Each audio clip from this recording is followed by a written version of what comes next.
ስለ ኤአይ በዓለም ላይ ምን ተከሰተ የሚለውን ዛሬ እናያለን።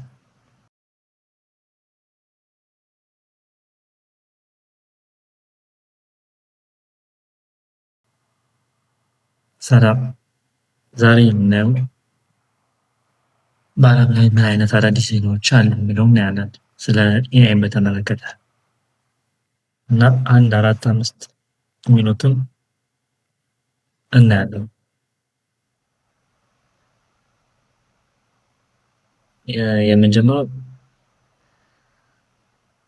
በመጀመሪያ የምንጀምረው የዘርፉ መሪ ከሆነው ኦፕንኤአይ ሲሆን በዚህ ሳምንት ኩባንያው ጂፒቲ ላብ የተሰኘ አዲስ የድምፅ ኤአይ ይፋ አድርጓል። ምንድነው ልዩነቱ? ይህ ቴክኖሎጂ ሙሉ በሙሉ በተመሳሳይ ጊዜ ፉል ዱፕሌክስ ይሉታል የመስማትና የመናገር ችሎታ አለው። ይህም ማለት ከእንግዲህ ኤአይውን እስኪጨርስ መጠበቅ አያስፈልግም። ልክ እንደ እውነተኛ ሰው እየተነጋገራችሁ ማቋረጥ ትችላላችሁ። ትርጉም እና ስራን በብልሃት የመከፋፈል ችሎታው በጣም አስደናቂ ነው። በተጨማሪም ኦፕንኤአይ የጂፒቲ 5.6 ቤተሰቦችን አስተዋውቋል። ከዚህ ቀደም አንድ ዋና ሞዴል ብቻ ከመጠቀም ይልቅ አሁን ለተለያዩ ስራዎች የተለያዩ ሞዴሎችን እየተጠቀሙ ነው።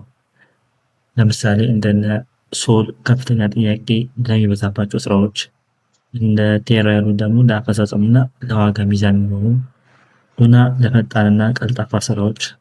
ይህ አቀራረብ ቴክኖሎጂው ለተጠቃሚዎች ይበልጥ ተለዋዋጭ እንዲሆን ያደርገዋል።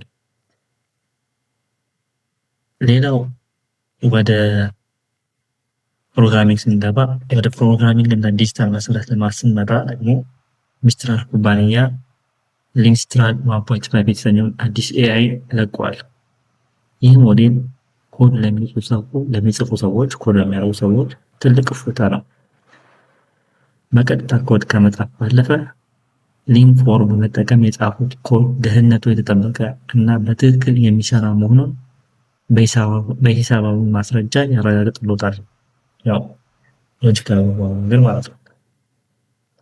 በሌላ በኩል ክላውድፍሌር በኤክስ402 ፕሮቶኮል ላይ የተመሰረተ ሞኔታይዜሽን ጌትዌይ ይፋ አድርጓል። ይህ ማለት ድረ-ገጾች እና ኤአይ ኤጀንቶች በራሳቸው ክፍያ የመቀበል እና የመፈጸም አቅም ይኖራቸዋል ማለት ነው። ይሄ ትልቅ በቃ ኮምፕሌቲንግ ዳይናሚኩ የተቀየረ ነገር ነው ማለት ነው። ፔመንት ሲስተም ሌላ ካይንድ ኦፍ ፔመንት ሲስተም እንደመጣ ቁጠሩት። የኢንተርኔት ግንኙነት ወደፊት እንዴት ስለ ኤአይ ኤጀንቶች የገንዘብ ዝውውር መድረክ እንደሚሆን የሚያሳይ ትልቅ እርምጃ ነው። ሌላው ወደ አፍሪካ እና የጤና ዘርፍ ስንገባ በጣም ደስ የሚለው ዜናችን ደግሞ ወደ አፍሪካ ያመራል። ጉግል በአክራ እና አዲስ የኤአይ ላቦራቶሪ መክፈቻውን አብስሯል። ጋና ይህ የላቦራቶሪ ዓላማው የአፍሪካን ችግሮች በአፍሪካውያን እጅ በሚፈቱ ኤአይ ቴክኖሎጂዎች መፍታት ነው።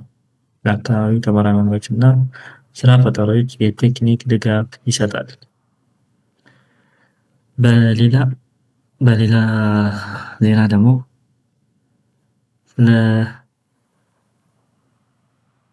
በጤናው ዘርፍ ላይ ሌላ ኢንሲልኮ ሜዲሲን አዲስ የመድኃኒት ግኝት ጥናቶችን እያካሄደ ሲሆን እንዲሁም ኤደብሊውኤስ ግራፍራግ የተሰኘ ቴክኖሎጂ በመጠቀም የመድኃኒት ምርምር ጊዜን የመድኃኒት መመሪያ የሚፈጀውን ጊዜ በ87% መቀነስ መቻሉን አስተዋወቁ። ይህ ማለት በሽታዎችን ለማከም የምንወስድበት ጊዜ በጣም አጭር እየሆነ ነው ማለት ነው፣ ፈጣን ይሆናል። ሌላው አንትሮፒክ ነው። እንዲሁም አንትሮፒክ ኮርፐስ የተባለ ለወጣቶች እና ለተቋማት በኤአይ ልምድ እንዲቀስሙ የሚያግዝ የ12 ወር ፕሮግራም መጀመሩን ሰምተናል። እዛ ላይ ሄዳችሁ ቼክ አድርጉትና ኮርስ መውሰድ የምትፈልጉ ውሰዱ። አጠቃላይ የዚህ ሳምንት ዜና በዓለም ላይ ኤአይን በተመለከቱ ያሉ ነገሮች ይህን ይመስላሉ። በሚቀጥለው ቪዲዮአችን እስክንገናኝ መልካም ጊዜ